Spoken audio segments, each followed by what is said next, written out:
एक 21 साल की युवती जिसके पैर में चोट लग जाती है, उसके माता पिता उसे घर पे छोड़ के अपने काम के लिए निकल जाते हैं। पर जब माता पिता शाम को घर लौटते हैं तो वो युवती घर पे नहीं मिलती है। पूरे शहर में उसे ढूंढा जाता है, पर वो अगले दिन अपने ही घर के दीवान में पाई जाती है। नमस्कार, मैं हूँ श्रद्धा राय और आप देख रहे हैं द चाणक्य पे क्राइम कहानी।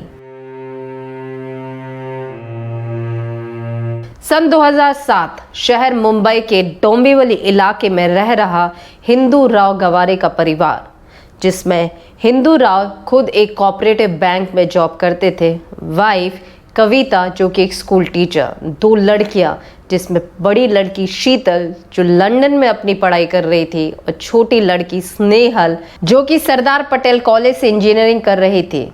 स्नेहल 2007 जून में लगभग 21 वर्ष की थी। इसी महीने में ये ट्रैकिंग पे जाती है और ट्रैकिंग के दौरान इसे पैर में चोट लग जाती है। पैर में चोट लग जाने की वजह से ये कुछ समय से घर पे आराम ही कर रही थी, क्योंकि इसे चलने फिरने में तकलीफ थी। 19 जुलाई 2007 सुबह के वक्त रोज की तरह स्नेहल के पापा अपने काम से ऑफिस निकल जाते हैं। वहीं पे स्नेहल की मां कविता जो कि एक टीचर है, वो भी लगभग 11 साढ़े 11 बजे स्कूल की तरफ चली जाती हैं। शाम के वक्त जब स्नेहल की मां घर लौटती हैं, यानी कि 5:30 बजे, तो वो स्नेहल को घर पे नहीं पाती हैं। घर में जब वो एंट्री लेती हैं तो स्नेहल की चप्पल, ग्लास भरा हुआ और घर की कुंडी बाहर से लगी हुई उन्हें नजर आती है। स्नेहल को वो काफ़ी आवाज़ देती हैं, पर जब रिप्लाई में कोई आवाज़ सुनाई नहीं देती है तो वो इमीडिएटली अपने पर्स से मोबाइल निकाल के स्नेहल का नंबर डायल करती हैं, पर स्नेहल का मोबाइल स्विच्ड ऑफ बताता है। वो अपने मैसेजेस को चेक करते हैं तो लगभग 3:30 पर स्नेहल का मैसेज, यानी कि एक ब्लैंक मैसेज स्नेहल के मोबाइल से आया था। माँ कविता आस पड़ोस में पूछताछ करती हैं, पर कोई सूचना नहीं मिलती है। काफ़ी दोस्तों के नंबर घुमा देती है, पर वहाँ से भी कोई जानकारी नहीं आ पाती है। पिता भी घर पहुँच जाता है और दोनों मिलकर लगभग पूरे शहर में, रिश्तेदारों में, जहाँ भी संभव था सब जगह कांटेक्ट करते हैं, पर कोई सूचना उनके हाथ नहीं आती है। और थक हार के लगभग 10:30 बजे ये पुलिस स्टेशन जाके मिसिंग कंप्लेंट स्नेहल की लिखवा देते हैं। रात के 2:30 बजे थक हार के लोग घर लौटते हैं। कविता के साथ उसकी दोस्त और हिंदू राव के साथ उसका दोस्त, चारों ही मिलके घर जब लौटते हैं तो हॉल में बैठे बैठे बस यही विचार करते रहते हैं कि आखिर स्नेहल गई तो गई कहाँ। बहुत थकान हो जाती है, इसलिए थोड़ी देर के बाद स्नेहल की माँ और स्नेहल की माँ की दोस्त दोनों बेडरूम में आराम करने के लिए चले जाते हैं। वहीं पे हिंदू राव और उसका दोस्त हॉल में ही आराम करते हैं। सुबह के लगभग 5:30 बजे थे। कल्पना अपने बिस्तर से उठ के चादर निकालने के लिए दीवान की तरफ बढ़ती है, पर जैसे ही वो दीवान को खोलने की कोशिश करती है, वो एक ऐसा नज़ारा देखती है जिससे उसके होश उड़ जाते हैं और वो ज़ोर ज़ोर से चिल्लाने लगती है। इससे ना केवल उसके साथ में सो रही उसकी दोस्त की नींद खुल जाती है, बल्कि हॉल से हिंदूरा और उसका दोस्त भी दौड़ते दौड़ते कमरे में आ जाते हैं और वो हाथ के इशारे से कुछ उन्हें दिखाती है। जब सबकी नज़रें दीवान पर पड़ती हैं तो सबको एक लड़के के 2 पैर नज़र आते हैं। गद्दे को हटाते हैं, फिर प्लाई को हटाते हैं तो उन्हें एक लड़की जो डेफिनेटली स्नेहल थे, जिसके पीछे हाथ बंधे हुए थे और मुंह में एक सफ़ेद कलर का कपड़ा ठुसा हुआ था, यानी कि स्नेहल की लाश मिलती है। पुलिस को इन्फॉर्म कर दिया जाता है और पुलिस इन्वेस्टिगेशन में कुछ चीजें सामने आती है कि स्नेहल के साथ किसी भी प्रकार की जोर जबरदस्ती नहीं की गई है, यानी कि उसके साथ कोई गलत काम नहीं किया गया है। इसके अलावा घर से कोई सामान भी चोरी नहीं हुआ था और ना ही किसी के फोर्स एंट्री थी। तो कुछ चीजें पुलिस के सामने तो क्लियर थी कि जिसने भी ये काम किया है कहीं ना कहीं वो स्नेहल को जानता था और स्नेहल भी उसे जानती थी।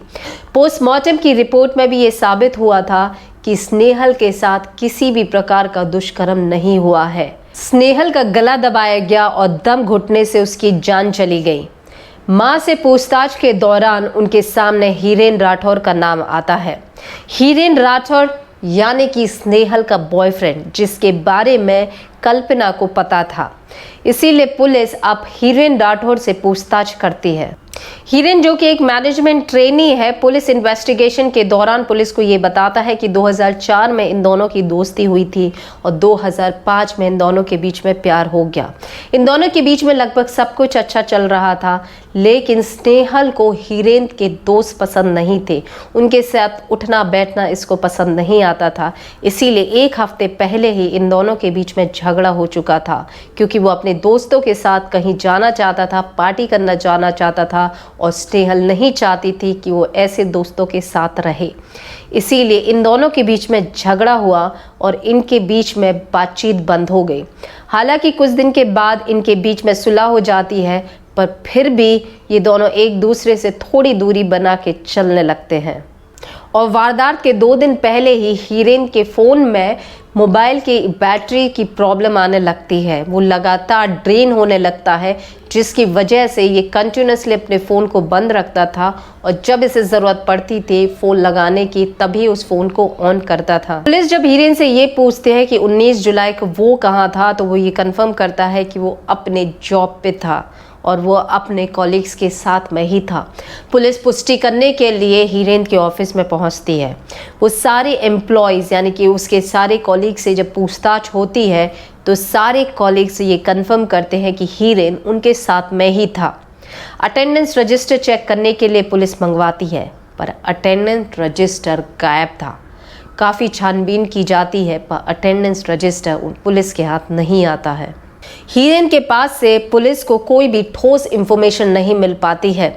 इसलिए कुछ दिन के बाद यानी कि 2 अगस्त 2007 को पुलिस स्नेहल के मोबाइल को ट्रैक करने की कोशिश करती है, जो कि वारदात के वक्त मिसिंग था। इसीलिए police IMEI international mobile equipment identification, जो कि हर एक मोबाइल की एक इंडिविजुअल आइडेंटिटी होती है, उसके थ्रू उस फ़ोन को ट्रैक करते हैं और वो मुंबई के कांदिवली इलाके में मनसुख पाटिल के पास मिलता है। पुलिस जैसे ही मनसुख से पूछताछ करती है तो वो बताता है कि 2 दिन पहले ही एक व्यक्ति ने उसकी स्टेशनरी पर आकर 3500 रुपये में वो फ़ोन उसे बेचा, क्योंकि उसे वो फ़ोन कहीं मिला हुआ था। पुलिस मनसुख से उस व्यक्ति का डिस्क्रिप्शन लेती है और स्केच तैयार होता है और उसके बाद इस स्केच को स्नेहल की फैमिली को दिखाया जाता है, पर कोई भी इस चेहरे से वाकिफ नहीं था। पुलिस के हाथ फिर खाली रह जाते हैं, इसलिए अब वो स्नेहल के परिवार के बारे में छानबीन करते हैं। तो पुलिस के सामने आता है कि स्नेहल की बड़ी बहन शीतल ने पुलिस स्टेशन में अपने ही पिता के खिलाफ मारपीट की कंप्लेंट रजिस्टर करवाई थी। कविता, जो कि स्नेहल की मां है, उसका अफेयर अपने ही किसी रिश्तेदार अनिल के साथ चल रहा था। इसी वजह से स्नेहल के मम्मी पापा में काफ़ी झगड़ा होता था और दोनों ही लड़की अपनी मां का साथ देती थी। सबूतों के अभाव की वजह से पुलिस इन चारों को यानी कि कविता, अनिल, हिंदूराव और हीरेन राठौर को 2007 से लेकर 2008 तक साइकोलॉजिकल प्रोफाइलिंग और पॉलीग्राफ टेस्ट करवाती है। इन टेस्ट के दौरान कविता और अनिल की रिपोर्ट काफ़ी हद तक ठीक निकलती है। हिंदूराव की रिपोर्ट के अनुसार ये चीज़ें सामने आती है कि वो अपनी पत्नी और दोनों लड़कियों की मिली भगत से काफ़ी परेशान था, इसीलिए लोगों के बीच में काफ़ी झगड़े भी होते थे और उसके आंसर्स भी काफ़ी हद तक अनसर्टन थे। वहीं पे हीरेन राठौर का एक तीसरा टेस्ट भी किया जाता है, यानी कि BEOS, brain electrical oscillation signature, simple शब्दों में ब्रेन मैपिंग का टेस्ट भी किया जाता है।